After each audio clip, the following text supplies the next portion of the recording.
लग्न महिन्याभरावर आलं असताना लग्नाचा बस्ता खरेदी करून बहिणीसोबत परत येताना नवरदेवाच्या गाडीचा भीषण अपघात झाला।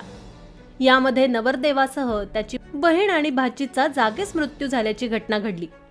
तरुणाच्या दुचाकीला एसटी बसने बीडमधील आंबेजोगाई इथं धडक दिली। अपघात इतका भीषण होता की जागीच तिघांचा मृत्यू झाला।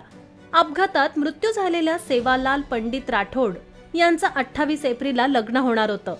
लग्नासाठी बस्ता बांधून बहीण आणि चिमुकल्या भाचीसह गावाकडे निघालेल्या तरुणाच्या दुचाकीला एसटीने धडक दिली।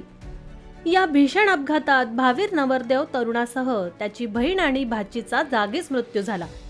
हा अपघात बीडच्या आंबेजोगाई शहराजवळ घडला आहे, त्यामुळे हळहळ व्यक्त केली जाते।